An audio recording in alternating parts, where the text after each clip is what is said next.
आज का विषय है कि दुख का कारण क्या होता है।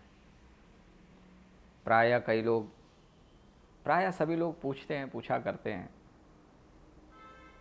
कि आखिर दुख का कारण क्या है, हमारे जीवन में दुख क्यों आता है। तो इसका सीधा सा कारण हमारे शास्त्रों ने बताया, मोह, अज्ञान। वैसे तो महापुरुष लोग कहते हैं कि दुख सुख नाम की कोई चीज़ है ही नहीं। दुख और सुख तो हमारे मन की कल्पना है। अच्छा, दुख कौन देता है, ज़रा विचार करिए। वस्तु, व्यक्ति, स्थान, पदार्थ, कौन दुख देता है? हम जिन जिन जगह से जुड़े हुए हैं, जिनको हमने सुख का स्वरूप माना, और वही हमारे लिए दुख के कारण बन जाते हैं। प्रायः हम सबका यही अनुभव रहा है। हम किसी व्यक्ति के साथ जुड़े, क्यों जुड़े तभी जब वो हमारे लिए सुख का कारण था। जब तक सुख का कारण नहीं होता है, कौन किसके साथ जुड़ता है? कोई भी नहीं जुड़ता है। तो हमने किसी व्यक्ति पर अपना सुख का कारण मान लिया, हम किसी व्यक्ति के साथ जुड़े, अर्थात वहाँ से हमें कुछ सुख मिल रहा है। लेकिन कुछ दिनों के उपरांत में क्या होता है कि वही व्यक्ति हमें अप्रिय लगने लगता है। अर्थात हम फिर उसी व्यक्ति की निंदा करने लगते हैं कि वो व्यक्ति हमें बहुत दुख देता है, उसने हमें बहुत दुख दिया। पहले तो बहुत सुख दिया था आपको, अब वही दुख का कारण बन गया। किसी स्थान के साथ हम आबद्ध हो गए तो वो स्थान भी हमारे लिए दुखदाई हो जाता है। अभी तक तो हम उस स्थान को बहुत अच्छा मानते थे कि हमें वहाँ पर बहुत मन लगता है, लेकिन कुछ दिनों बाद में हम देखते हैं कि अरे वो जगह हमें बिल्कुल पसंद नहीं है, वहाँ हमारा मन ही नहीं लगता है। अब वही दुख का कारण हो गया। कोई वस्तु पदार्थ है, मान लीजिए कि हमारा चित्त किसी वस्तु पर गया, कोई खाने की चीज़ है, और वो खाने की चीज़ हमें इतनी प्रिय है कि हम खूब खाते हैं उसको, खूब मन भर के खा रहे हैं। लेकिन कुछ दिनों बाद में हम देखते हैं, थोड़ी देर में ही हम देखते हैं, मान लीजिए कि अभी हमें समोसा खाने का मन है, समोसा हमने खा लिया, वो हमारे लिए सुख का कारण रहा। खाने के बाद में क्या बोलते हैं? मज़ा आ गया जी, बड़ा आनंद आया। लेकिन कुछ देर बाद में जब पेट भर जाता है, उसके बाद में कोई उस ऊपर से एक और समोसा खिलावे, खाने के लिए कहे, तो वही समोसा, वही खाने का पदार्थ उसके लिए दुख का कारण बन जाता है। तो यहाँ थोड़ा सा समझना हमारे लिए ज़रूरी है कि आखिर में दुख सुख है क्या। तो ना तो यह वस्तु या खाने की चीज़ हमारे लिए सुख का कारण रही और न दुख का कारण रही। और देखा जाए तो सुख का कारण भी दिखी और दुख का कारण भी दिखी। कोई भी व्यक्ति जिससे हम संबंध रखते हैं, हमें दिखता है वो सुख का कारण रहा और दुख का कारण रहा।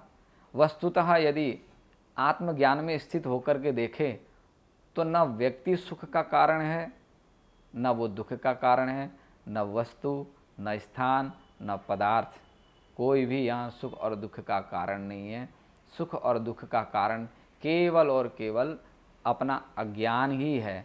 जब हम सृष्टि में जितने भी वस्तुएं हैं, सृष्टि में जितने भी लोग हैं, हम जब अपने अनुकूल उन्हें मानते हैं, हमारे हिसाब से वो चीज़ें चलती हैं, तो वो हमारे लिए सुख का कारण बन जाती हैं।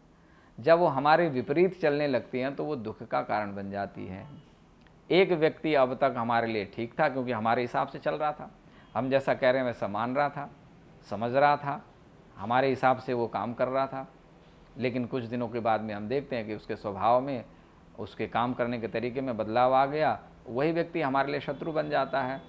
तो वो व्यक्ति हमारे लिए सुख और दुख का कारण नहीं है। वस्तुतः यदि हम जड़ में जाकर के देखें तो दुख और सुख के कारण में जो मुख्य कारण वो है हम स्वयं, हमारे भीतर का स्वयं का अज्ञान, जिसको हम बोलते हैं मोह।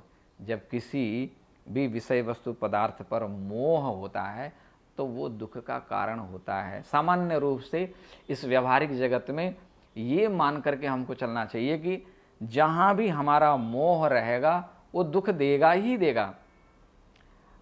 आप गीता, श्रीमद् भगवद गीता को उठाकर देखिए और पहला श्लोक पढ़िए। पहले श्लोक में क्या लिखा है? धर्म क्षेत्रे कुरुक्षेत्रे समवेता युजुत्सवः मामकाः पांडवाश्चैव किम कुरुवत संजय। धर्म क्षेत्र और कुरुक्षेत्र में युद्ध की इच्छा से एकत्रित हुए पांडव और मेरे पुत्र कौरव आदि के बीच में क्या चल रहा है, यह खबर मुझे दो संजय। ऐसा धृतराष्ट्र ने पूछा। तो बहुत गंभीर विषय है कि माम काहा पांडवाश्चैव। आप देखिए यहाँ शब्द क्या प्रयोग किया गया, माम काहा पांडवाः। धृतराष्ट्र ने जब माम का बोल दिया तो क्या पांडव उनके अपने नहीं है? पांडव भी तो अपने ही थे, लेकिन माम काहा पांडवा कह करके उन्होंने स्पष्ट कर दिया कि माम का मेरे का अर्थ है कि केवल मेरे सो भाई पुत्र, और पांडवाहा कहने का अर्थ है कि मेरे भाई जो पांडु रहे हैं उनके पुत्र। अर्थात पांडु और पांडु के पुत्रों को, पांडवों को कहीं ना कहीं मानसिक रूप से उन्होंने अपनेपन से दूर कर दिया। तो मोह कहाँ पर है? मोह है अपनों पर, माम काहा। जिसे हम अपना मानते हैं, यह मेरा है, तो वहाँ माम काहा होता है, वहाँ मोह होता है। और जहाँ मोह होता है वहाँ दुख होता है। जिसे अपना माना ही नहीं है उसके लिए कोई दुख नहीं होता है, वो मरे या जिए उससे कोई फर्क नहीं पड़ता है।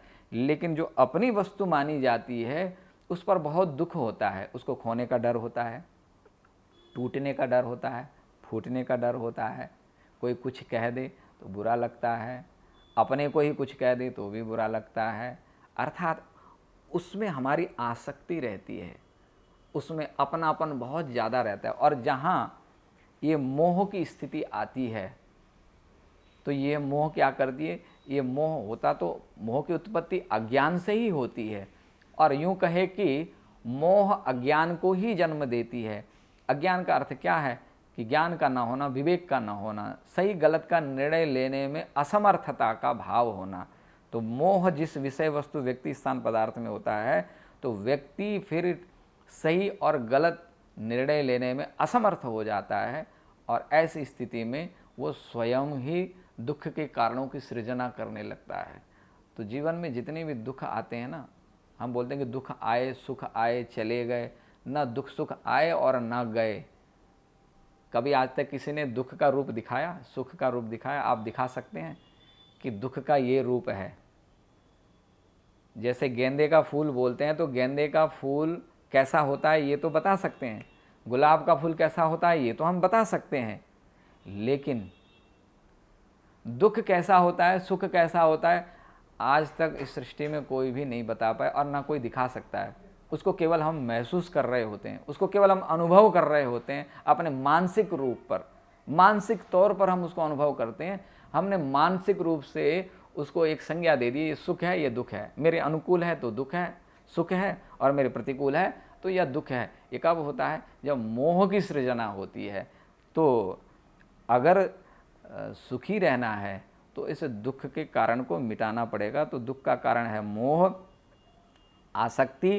तो अगर सुखी रहना चाहते हैं तो मोह ना करें।